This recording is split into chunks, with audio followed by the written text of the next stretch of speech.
Verdi Sambo bantah keberadaan wanita menangis. Kubu Baradae serang balik. Siapa yang merusak barbuk hingga bohong?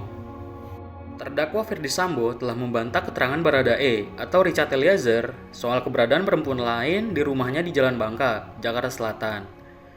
Menurut Sambo, Richard mengada-ngada dalam memberikan keterangan. Merespon hal itu, kuasa hukum Richard meminta Sambo untuk tidak panik. Ex-Kadif Propam Polri itu untuk berbicara sesuai fakta di persidangan. Tidak usah panik, kita bicara fakta persidangan saja. Kan fakta persidangan sudah terungkap, kata Roni Talapesi selaku kuasa hukum Richard kepada wartawan, Selasa 6 Desember 2022. Menurut Roni, kliennya sedang tidak mengarang cerita dan berbicara kenyataan sebenarnya. Dia juga menyindir Sambo yang justru membuat banyak kebohongan atas peristiwa kematian Brigadir J atau Nofriansah Yosua Huta Barat. Tidak ada yang mengarang, itu cerita betul. Di sini kita tahu siapa yang merusak barang bukti, yang berbohong, memerintah anak buah. Saya pikir majelis bisa menilai, Papa Roni. Bantahan Sambo. Bantahan itu sebelumnya disampaikan Sambo saat jeda sidang di Pengadilan Negeri Jakarta Selatan siang tadi. Menurut Jenderal Pecatan Polri itu, keterangan Richard tidak benar dan mengada-ngada. Tidak benar itu keterangan dia, ngarang-ngarang, kata Sambo. Sambo menegaskan tidak ada motif perselingkuhan di balik kasus penembakan yang menewaskan Brigadir J atau Nofriansah Yosua Huta Barat. Dia juga masih berpegang teguh pada klaim yang menyebut Yosua telah memperkosa Putri Chandrawati. Jelasnya, istri saya kan diperkosa sama Yosua, tidak ada motif lain apalagi perselingkuhan, tegas Sambo. Keberadaan perempuan itu diungkap Richard saat bersaksi untuk terdakwa Ricky Rizal dan Kuat Ma'ruf di Pengadilan Negeri Jakarta Selatan pada Rabu 30 November 2022 lalu. Kata dia, kemunculan perempuan tersebut terjadi sekitar Juni 2022 saat Verdi Sambo dan Putri bersih tegang. Menurut penuturan Richard, peristiwa ini bermula saat dirinya tengah piket jaga di rumah pribadi Verdi Sambo di Jalan Saguling 3, Pancoran, Jakarta Selatan.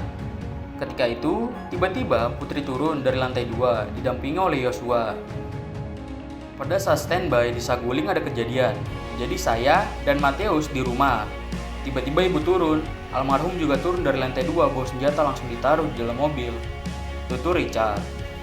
Singkat cerita, Richard bersama ajudan lain Mateus dan Yosua menuju ke kawasan Kemang, Jakarta Selatan. Setelahnya, rombongan Putri menuju ke rumah pribadi di Bangka, Kemang, Jakarta Selatan. Kami jalan ke arah Kemang, tapi belum ke kediaman.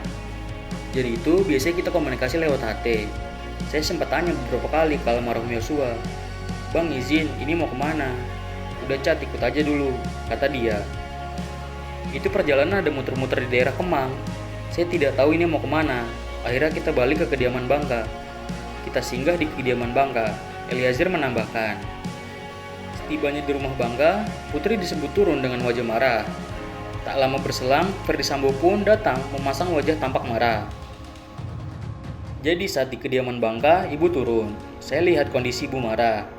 Saya nggak berani tanya. Verdi Sambo masuk, dia juga kayak marah-marah juga. Langsung masuk ke rumah, habis itu almarhum Yosua bilang, "Cat, nanti ada Pak Eben mau datang, rekan bapak." "Siap bang," ungkap Richard.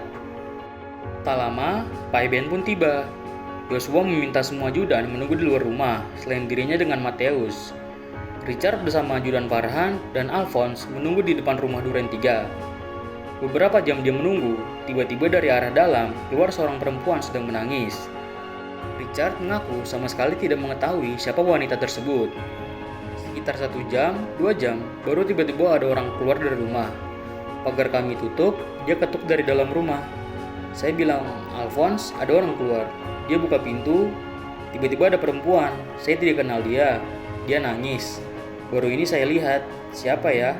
Karena saya nggak ada waktu dia datang, saya lihat dalam ada Pak Eben juga di depan rumah. Beber Richard.